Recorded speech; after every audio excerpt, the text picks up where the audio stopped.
Hi, everybody, and welcome. We're really excited to have you here at a CENTEGIX webinar to talk about the true ROI of school safety. We're going to go beyond cost to community trust, and I am absolutely delighted to be here with you. My name is Jim McVetti. I'm the moderator for today's session, and we're joined by two of your district administrator colleagues from around the country. And we have people on the line from around the country, so it's going to be a great session. We're going to talk about a lot of experiences, and we hope you take away a ton of insights. Now, before we begin, your devices are muted by the Zoom webinar system, so you won't be able to raise your hand or speak up, but we do want to hear your voice, and we want to answer your questions if we can. So you can use the Q&A feature, which is pretty easy to find.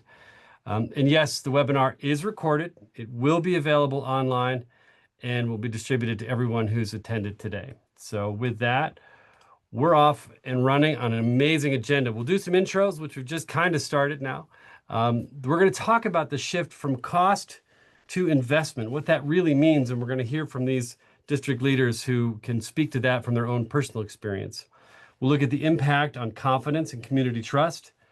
We're going to talk about some brass tacks, fiscal predictability, and liability protection. These are all essential elements into a comprehensive school safety apparatus. And of course, we'll look to answer your questions either along the way. I have your Q&A session up here. I also have my notes here because inevitably, when I'm part of these webinars, I learn a ton. So I'm constantly taking notes. So with that, let me introduce our panelists. Today, we have Dr. Victoria Stockton, who's the superintendent of Bellwood School District 88 in Illinois. Victoria, welcome. Glad you're here. Thank you very much, Jim. We're joined by Dr. Brent Yeager, superintendent at Olathe Public Schools in Kansas. Hi, Brent. Glad to see you. Thanks for having me. Yeah, right on. Okay, so Victoria, let's go with you. Tell me about Bellwood 88. Sure. We are a district, a mighty district here in Illinois. We are just outside of Chicago. We serve, as you see, approximately 2,100 students across 7 campuses, but also we're very nuanced. We have students that come to us from 6 different communities. So it's a very nuanced district. We have 2 primary schools, 4 elementary and 1 middle. We are about 15 minutes west of downtown Chicago. So we are in the Chicagoland area. So it's a little bit about Bellwood. Okay, right on. So when you say 6 different communities, help me understand that a little bit more, because you're not a huge district by enrollment, but it sounds like there's some complexity serving all these different spaces. Yeah, absolutely. So we have 6 different towns that feed students into our district. So I have to interface, and we'll talk a little bit about that when we talk about the first responders meeting and things that I do in my district as it relates to school safety. So we actually have schools that reside in 3 towns, but students feed from those 6 different communities. So I have to interface with 3 law enforcement agencies, 3 mayors, 3 everything as it relates to schools residing in those specific towns. So we're very nuanced. Yeah, that is nuanced. There's a lot of cooks in that kitchen. Yes. So, I can only imagine. Well, thanks for that profile. We're so glad to have you here. Brent, tell us about Olathe. Yeah, we're a suburb of Kansas City. We're the largest school district in the Kansas City metropolitan area. This year, just a few shy of 29,000 kids in our district. We have 58 total attendance centers within our system, pre-K, all the way to our age 18 to 21. Programs within the district serving our students with special needs. Lots happening with almost 30,000 kids and 5,000 staff members on a daily basis. Lots to do with safety and security every day that keeps our team here in Olathe busy. Yeah, it's a lot of buildings, and that's a lot of dollar signs next to that scholarships by 2025 graduates. Congratulations. That's a nice, thanks. It's a nice showpiece. As someone who just sent his firstborn off to college, I think I really wish I'd been in your district for a while, because man, I could have used some help there. But we're really glad to have you. Absolutely. I mean, speaking of dollar signs, let's talk about the shift. That's high on our agenda. Let's talk about the shift from cost to investment. Victoria, I'm going to kind of turn it over to you to talk about, I guess, the way your mindset as a leader has to evolve when you look at costs and budgets and speak to all the stakeholders from different towns, from your board. How do you start to think of something like CENTEGIX as an investment as opposed to strictly a cost center? Absolutely. So thank you for that question. And so I'll just start out by saying, it was sort of a no-brainer for us when we even thought about the potential of partnering with CENTEGIX. And essentially, one of my colleagues in the neighboring school district, he was a one school district, because as you know, Illinois is very complex. We have 852 school districts in Illinois. So you have lots of smaller districts and larger ones as well. And so a colleague sort of talked about it in one of our meetings. And as he was sharing the information about it and invited us to come and visit his campus, I saw just and talked to a few of his staff members, and they shared with me how safe they felt just knowing that they had a one button that they could touch and someone would be right there to respond. So when we started thinking about looking at how we were going to embed that into our budget, it was really a no-brainer. You can't put a price on safety. I mean, it's no secret to any of us, all of the school shootings that we've seen recently, all of the tragedies across the country, that's like our worst fear as a sitting superintendent, but also as an educator in any system. That's the worst fear of, that it'll be us next. And so, again, you can't put a price on that, on safety. And so we had other measures in place, but really just making sure that we invest those dollars into just keeping our staff calm with knowing, hey, we're doing everything we can to make sure that you feel as safe as you can and we're available to respond in an event of an emergency and or a crisis. So, did I answer that question? You want me to? I think you did. Yeah, you gave us a lot to think about. I mean, not the least of which is the starting point for you was a colleague. And I hear that time and again, from one superintendent to another, here's what works. And that's what gets into the hearing of district leaders to say, hey, this works for me. Come see for yourself, which is what you did. Brent, how did you come to find yourself looking at CENTEGIX and going through the evaluation process?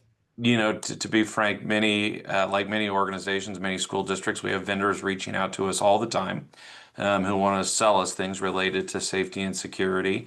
This one was a little bit different for us because one of the things that, we knew we needed something that enabled everybody to do something to get a response. But the reality is many things were based on telephone apps, boxes on the wall, things like that. But what was different for us was, Crisis Alert CENTEGIX is attached to the individual user.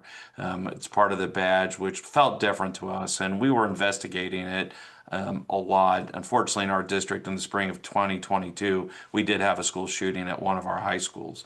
And one of the things that we realized through that process, our district did a lot well, but like everything that happens, we do a critical analysis of what worked and what didn't work. And what we realized is our staff felt really, really, really powerless in that situation outside of the folks in the office that were making the decisions, that were sharing the information. So that was one. The second piece was we realized that in some of our large spaces, our gymnasiums, our auditoriums, places where kids were up and moving a lot in classrooms, they did not get that information as quickly in terms of a lockdown as they do when we practice it, in the real life scenario. And so for us, it was a very quick response after that shooting took place in our district to realize we have to do something to help every one of our staff members feel empowered. So that was really reason number one. Reason number two for us is that, like many districts, we're always looking for the greatest thing we can do in terms of providing safety for our community, our students, and our staff every single day. And so that's always something that we're evaluating and looking at. So that's a huge part of it. But for our district also, outside of the catastrophic school shooting event, we really saw need and great value on a day-to-day basis. And what I mean by that is there's not a day that goes by that buttons aren't pushed all over our district. And it's 3 simple button pushes to get help, not to lock down the building, not to, call the authorities, that kind of thing. But every building has a team that responds if the button's pushed 3 times. And so that's used literally every single day to navigate student behavior, medical emergencies within our district. And the thing I love about it is, in schools for a long time, we've relied on picking up the classroom telephone or getting on the walkie-talkie. But oftentimes, if a student is dysregulated, occasionally if a staff member is dysregulated, doing those kinds of things, making phone calls, doing an all call on the walkie really escalates the situation. And the beautiful thing about this is it gives our staff the ability to push a button 3 times, help shows up, and it's seamless. And that's really been a thing that we've really appreciated because it doesn't disrupt the entire building when something like that happens. Yeah, it's a really great expansive view of the impact of a system like CENTEGIX with its crisis alert badge. Yeah. Of course, we'll want to unpack in many ways the catalyst for this was the nightmare that every superintendent hopes to avoid in their career, but you had to live through. But it was a catalyst for improving your overall system. But what you've done so elegantly is talk about not only how it improves your ability to respond to the extreme, but also your capacity for managing the everyday. And Victoria, you have some examples recently where your staff are using it in an everyday scenario, and as a result, they're starting to feel some upside. Can you talk about that? Absolutely. And I'll just kind of echo what my colleague Brent said here. We use it often as well. I just actually pulled data. We had 20 alerts for behavioral type situations, preventing fights, things of that nature. We had a couple medical alerts, bee stings. We also had a seizure that was able to, the nurse at the building was able to quickly respond. So we have those everyday uses as well. But I'll tell you one great story that just happened recently, because like anything else, as my colleague mentioned, you have to practice, right? Because you want to make sure that you're prepared and everybody feels empowered and they have utilized it enough where it becomes a part of your daily routine. And so we had a scheduled practice, that was scheduled for this month actually. And I happened to be in New Orleans for my mother-in-law's 85th birthday. And so I took 2 vacation days, and I had all my protocols in place. My staff, my team knows where I'm at. They know how to reach me on my cell phone if they need me. Well, lo and behold, we're driving to the hotel and I get an alert, a CENTEGIX alert, that one of my staff members at my district office was in crisis. So I immediately called my executive assistant, and she was able to go right to my colleague's office, Ms. Hill, and find out that Ms. Hill had accidentally hit the button 3 times and the alert went off. But because I'm a first responder, I was able to get the alert while in New Orleans. So and she apologized profusely, and I told her, no, don't apologize. I'm actually happy that happened to you, because it affirmed for me that, everything that my staff is feeling in the buildings about a sense of calm, a sense of peace, a sense of like protection, knowing, as Brent said so eloquently, with just 3 quick, taps of the button, someone is going to respond. I was all the way in New Orleans and was able to get on the phone and let her know, hey, help is on the way. And so I can't underscore enough the importance of this metric, and how it's just made all the difference in Bellwood School District 88. Again, I can't underscore it again. You can't put a price tag on this. No matter what the cost is at this point, it's worth it, because we're trying to be proactive. My heart goes out to Brent and his district for what they experienced, but I hope I never experienced that. So I digress, but that's something that I would love to share, and was excited knowing coming into this webinar that happened. I said that was nothing but the man upstairs. Well, it's important to have even accidental validation that the systems you've invested in really do work. Brent, when you think about and that's a really great example of how in the everyday, you validated efficacy. In the extreme, Brent, in that after action evaluation, and then in your communication to the community, did anyone ask you about cost?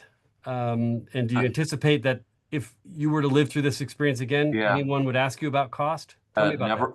Yeah, never once have we been asked about cost, except for our Board of Education, which is their job, obviously, to look at that. But the reality is that, our community for 50 years has supported every bond referendum that we've had when it's had safety in it. And so that's been a focus for us.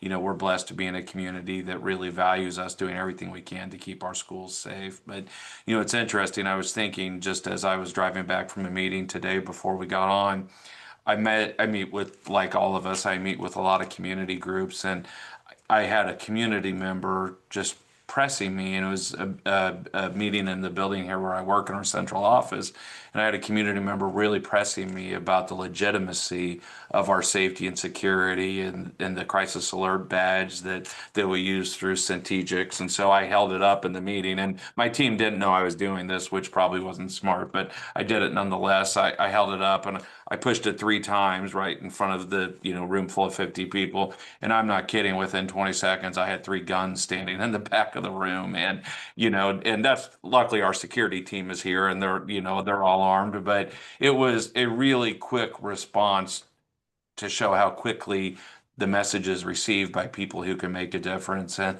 the guy that was pressing me said, I have no more questions. I'm sold, And so I think the ability and I'm no different than any other staff member in our district. Anybody in the district could have done the exact same thing. And the cool thing about this, and I don't know where this really fits, but my badge is attached to me. So wherever I am in our district, if I'm in one of our activity centers, if I'm at a football game on a Friday night, or I'm in a early childhood center and I push the button, they know exactly that it's me and they know where I am, which is really unique also, I think, compared to some of the other things that we've seen. Well, it's quite a bold gesture, I have to say, to kind of pull that out and use the system and demonstrate it. I mean, Yeah. That's a remarkable show of faith that the system will work. That's what I was going to say. If it had not been reliable, there's no way I could have done that, but it has been extremely reliable and has supported us like that. And I think that speaks to the confidence that you have, and that scenario is instrumental in building trust across the community.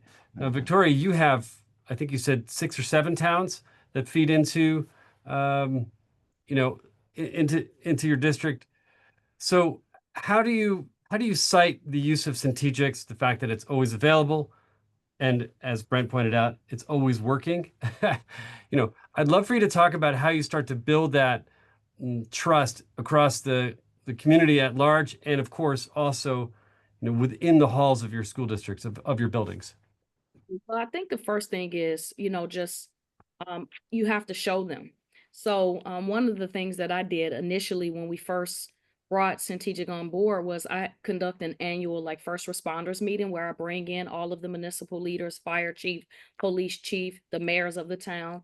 And I actually had someone from the CENTEGIX team come in and do a demo. We practiced because at that point we had already had the hardware already installed in our buildings. And so we were able to show them in real time, similar to my colleagues' demonstration, but mine was actually planned as a part of my agenda.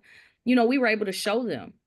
So every year I repeat that same sort of, meeting. And then I also do updates to it. Hey, we're constantly informing the community. I've put it in newsletters. I've actually shown them pictures of what it looks like.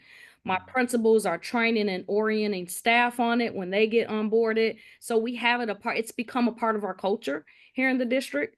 And as I said, and similar to Brent's, my board, I think obviously questioned it initially, but I mean, now they're happy that we have this tool, and that it's an investment that, we just plan to make sure it's a part of our overall budget because of the peace of mind that we have as a system, knowing that, if we need to respond, we respond. Similar to earlier about the walkie-talkies. I have a walkie-talkie here, and sometimes we do that just to have that human connection. Hey, how's it going? Everybody have a good day. Because I have an emergency alert where all of my principals, all of my buildings, all of my, transportation, security, everybody's on one channel. Sometimes that's just for the human element, but knowing no matter where you are, even if you're out of state, you're going to get that alert and know that, someone will be there to respond.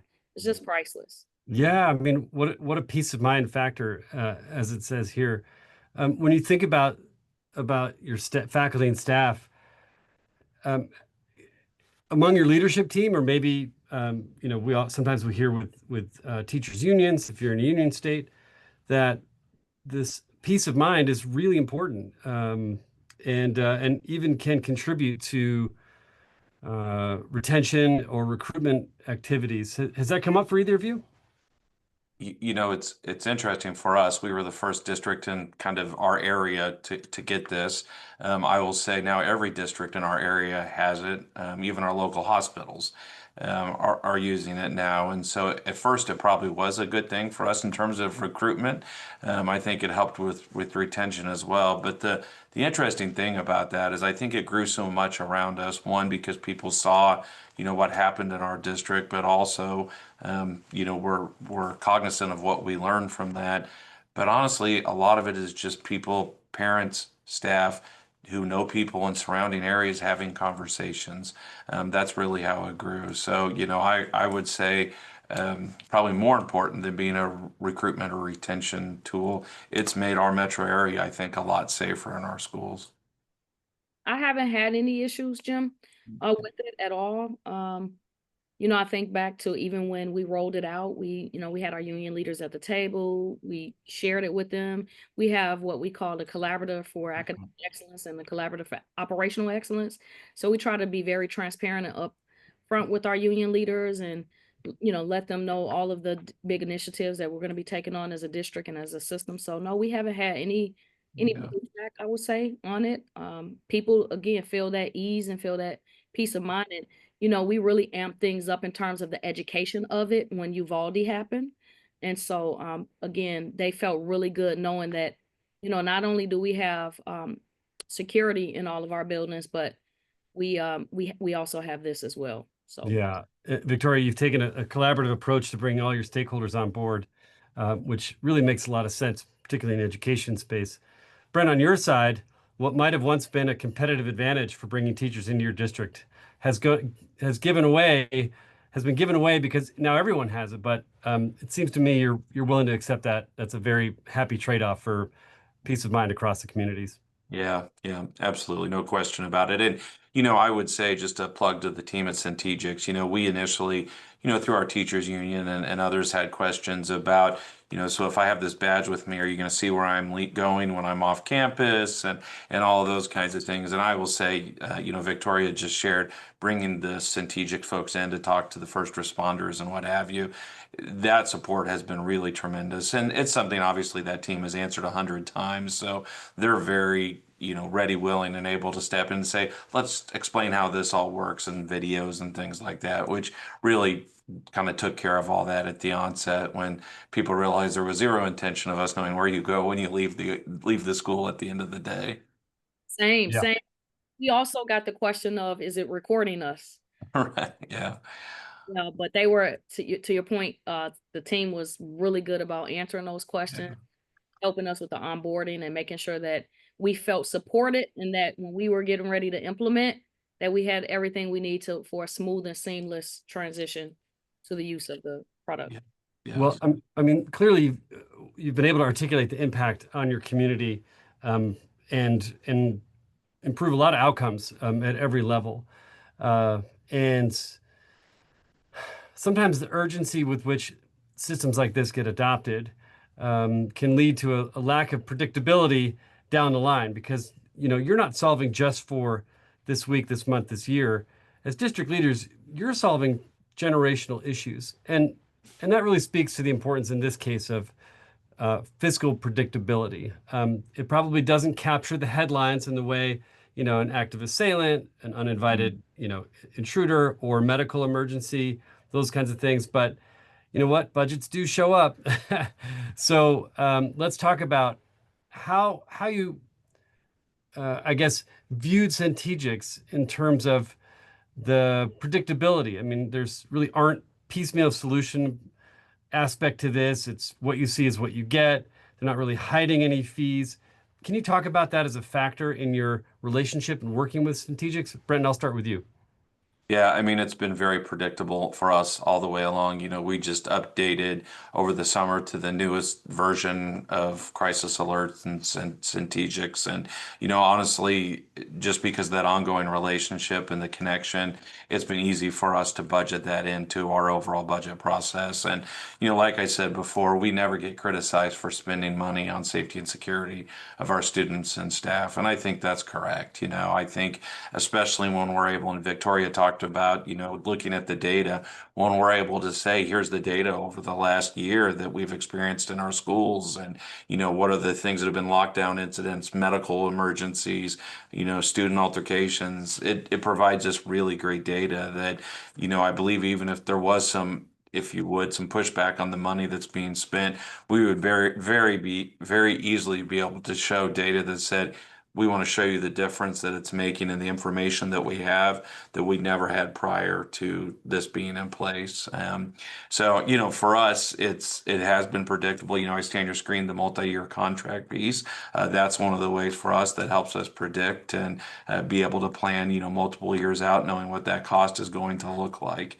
The other thing that I would mention is just the badges, the beacons in our ceilings, all the things that we have. There was some concern, at least, probably from our tech folks, mostly in the beginning, like, what's this really going to look like? Is there going to be a lot of upkeep and maintenance from the district? Not so much the dollar amount, but just staff time and taking care of all that and what that looks like. And that has really, really been very minimal. Even in a system with, I said 58 attendance centers, but we have this in about 100 buildings in our district, and it's really been seamless and has not been a challenge for our staff, that kind of thing as well. So I would just say it's been out of all the people we work with and negotiate with, CENTEGIX has been a pretty easy one. But part of that is just their willingness to be predictable as well in terms of what those costs are, upfront about them, and then holding to that. I agree, and I would just add that it's about the relationship that we've built. I have really good relationships that I've built over the years with people like Rocky that's on the team. And so I think, again, my budget, it's upfront. We know that it's going to be an annual cost, so very transparent with that. I've already reiterated that, and I think the board would support me in that, making sure that, this is a part of our ongoing, overall budget. Because again, I know I probably sound like a broken record, but you really just can't put a price tag on, you really can't put a price tag on someone's life. And to have that sense of peace and calm, knowing that, I have this right at my fingertips, and if something happens, I can quickly alert someone and they're going to respond. It gives you just a peace of mind. And it's Yeah. those things that, I hate to say it, but it's the unfortunate times we live in that really necessitates us to even be thinking about solutions as such. But, I say I'm glad we have it and it's available for Yeah. us. And I would say, related to the budget piece of it too, if a district invests in it, be ready to keep investing in it, would be my advice. Because the reality is, I think if we announce next week that we were not going to have this in our district anymore, our staff would be very upset, and then our community would be upset as well. And to me, that says a lot about the implementation and how successful it's been. Yeah, that's a really important signal. Not only the support you have for keeping it there, but what would the implication be of removing a system like this? It would definitely cast a dark shadow over the district, not something that you want. When Add you, one thing, Jim. oh yeah, please. To that end, morale killer, culture and climate will take a hit. All of those things, I think Brent sort of alluded to it, but people do feel that sense of like safety Mhm. there. So I just wanted to add on to that, that those are the things that as leaders we have to be thinking about. Yeah, safety and empowerment. Absolutely. Yeah. Victoria, you're in a smaller district relative to, a lot of our colleagues on the phone and across the country. And Brent alluded to the fact that the impact on the staff in terms of implementation, if you think about the badge alert, the blueprint, the beacons, the communication systems, it was something they could forecast and manage. But you're in a smaller district. It's not like you're flush with people. So how did you bring CENTEGIX, in such a way that it maximized your existing investments, that, the investments you've made internally across the communities that you serve, how did you start to weave CENTEGIX in? What did that look like for you? I'm pretty bold, Jim. I just sort of pulled the trigger, to be honest with you. once my colleague showed it to us, and I went and visited and asked questions and did a webinar with your team, and I was sort of sold. So then at that point, I just went into to action. And so I worked with my director of technology. So obviously there were a lot of things that he had to do on the back end to make sure it doesn't interfere with our network and things of that nature. So a lot of technical things that happen sort of on the back end. Again, some, you know, things that they have to take care of in terms of rostering and all of that. So once you sort of take care of all of that, as Brent sort of said earlier, it's pretty simple and easy after that. You know, it's just, again, just being very strategic with who was going to be assigned to which building, who were going to be those first responders, making sure they had the apps downloaded on the phone. So we actually walked our staff slowly through that process, both at the district level, but also at the building level. And then we just sort of made sure that the training was there. And as I mentioned earlier, you know, this isn't just a one-stop shop. I don't just train once. There are certain trainings that I repeat, you know, so annually we're looking at safety, we're looking at security, we're looking at making sure that, you know, we are constantly thinking about how we can operationalize a product as such and make sure that it becomes a part of our daily routine. And and in that routine, it includes kids going out to the playground, on the sports field. And Brent, CENTEGIX works on the entirety of the perimeter, right? Not just inside the four walls of a given building, but you can really maximize this. So I'd love for you to answer that. And also, it's not predicated on internet, for example. It's its own system. Can you just unpack that quickly? Because I know we could talk about this all day, but I think that's an important point for some of your folks listening in. Yeah, and you may want to check with the tech people on this, but I think it uses Bluetooth, maybe if I'm correct. But it's truly covers everything in our district. So, you know, campuses, parking lots here between me and the building next to me, all of our athletic facilities, athletic fields. You know, we have a couple of district warehouses, even the warehouses. I mean, anywhere within our district, it's covered. You know, we had a medical emergency on one of our practice fields where a band was. An instructor was out there before school started one morning this summer, like at 5:45 in the morning, felt chest pain, pushed it 3 times, and help was there almost immediately. I mean, and so it was, you know, he wasn't inside a building. It wasn't real close to a building, actually. You know, he was way out in the field, but the coverage literally goes everywhere in our district. And so even that person there, off hours, Yep. alone, separated from a space, potentially out of view, Yep. that person was not alone. Yeah. And as Victoria said, you know, our team that's on the district level notification all got that at 5:45 in the morning, just like she did in New Orleans, and we're able to intervene quickly. Yeah. And that is your duty of care. I mean, transitioning a little bit, you know, when you think about this in terms of the true ROI, you have a duty of care that is I guess oriented around fiscal responsibility. But you know, you want that person there at 5:45 in the morning feeling like they are cared for. And Yeah. so it seems to me CENTEGIX helps you demonstrate that care. It seems to me also that those situations really help provide comprehensive coverage when it comes to liability gaps. So that may be the least interesting part of the equation, but it has a lot of juice to it when you're talking to insurers and That's you right. know your legal counsel.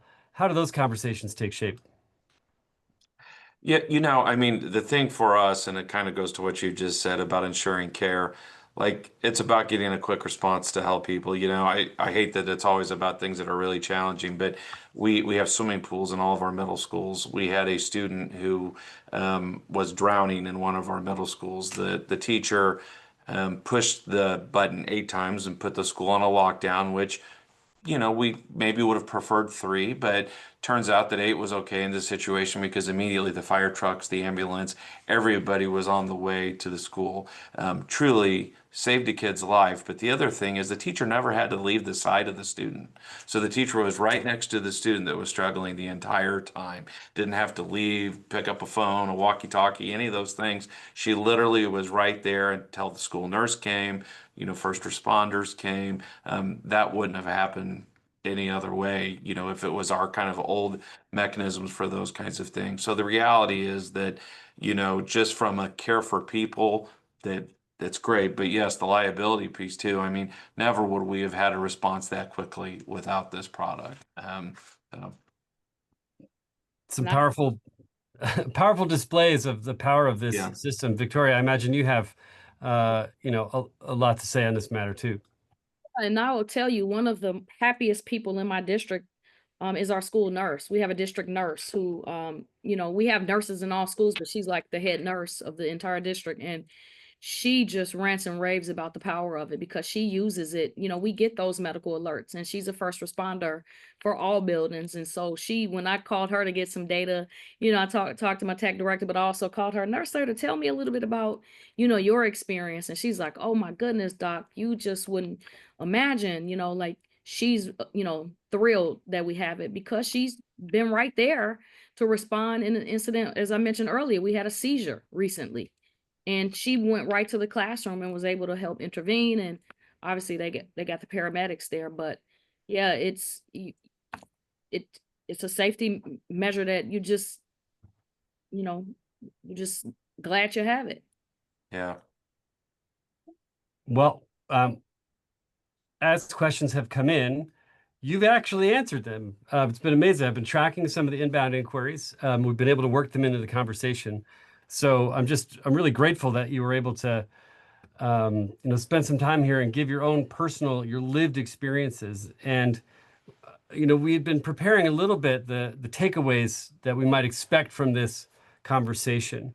Um, and Victoria, you said it really well, which is you really can't put a price on safety. And as it says here, your school community safety isn't a cost. It really is an investment. I think you've demonstrated those time and again. Brent, neither of you have really received a ton of pushback on cost, but you've really, it seems to me, valued the predictable nature of this. You And you've seen it play out time and again. And then just in the last couple of minutes, we've heard you talk about people who are happy. Your nurses are happy for sure for tactical response. Your legal counsel and your insurance partners are probably thrilled because they can see all this data and know that it's having an impact. Victoria, I'll start with you. I'd love to hear maybe a summary takeaway from your CENTEGIX experience. Anything you want to share as we start to wrap up? I just, you know, like I said, the New Orleans story sort of really just affirmed for me that, you know, this was worth every penny and every dollar we've invested into this critical safety metric.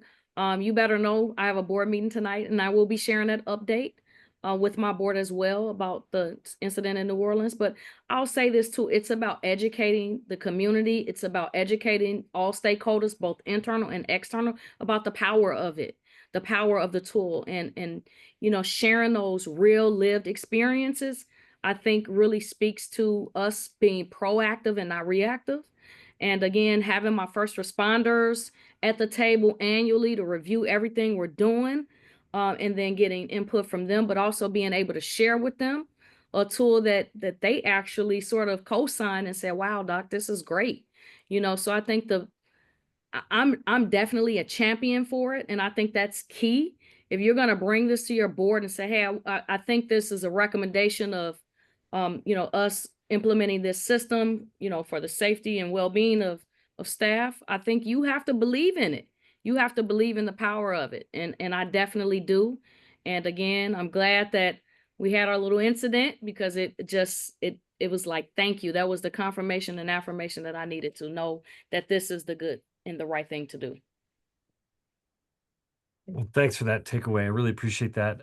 Brent, over to you. One question I want to interject with both of you, that this isn't just administrators and teachers. This is staff members, custodians, food and substitutes. services. Those kinds of folks are also walking the halls, and maybe even bus drivers or warehouse managers. Is it true that this can be applied to pretty much any staff? Yeah. Everybody in my system has a badge. Everybody, when all new staff, substitutes, permanent substitutes, when they enter my system, it's a part of my orientation. So everybody has a badge. Same here. Yep. Love it. Love it. Perfect. Brent, time for you to give us your takeaway from today's discussion. I think Victoria has done a really good job of, the New Orleans example, talking about staff feeling empowered. The thing that I would also mention is our safety team has never been more empowered. We're again large enough with lots of facilities that things happen in our community where we have to lock down several schools for, some sort of reason. Typically, it's a threat outside of the schools. But it used to be that our safety team would, physically call on the district walkie, attention these 7 schools, please go on lockdown, that kind of thing. The difference with this is they're able to place those schools on lockdown by simply clicking the app on their phone. And then they do the call and say, here's why you're on lockdown. Because it used to be that the time was spent just making sure that everybody received the message and did what they needed to do. But now our safety team can just make that happen for any school, whether it be a medical emergency or a safety issue, that kind of thing, and then follow up with the information, which is, again, I think outside of, just the empowerment of every staff member and the stories that are so important about that, our safety team that's in charge of keeping our almost 30,000 kids and our 5,000 staff members safe every day. They have power that they never had to, just in terms of being able to put schools in what they need to be in terms of safety protocols very quickly. Well, I just want to say thank you for the time. Thanks also to CENTEGIX for helping arrange this. We talked about the true ROI of school safety, and Victoria, Brent, your investment in CENTEGIX, really is just a powerful statement on your goal of keeping every stakeholder safe every day. And I just want to say thank you for taking on that role as a steward of your communities and as an advocate for safety. Thanks so much for being here today. Really enjoyed it, learned a lot, and ever so grateful. Thank you. Thank you, Jim. It was a pleasure.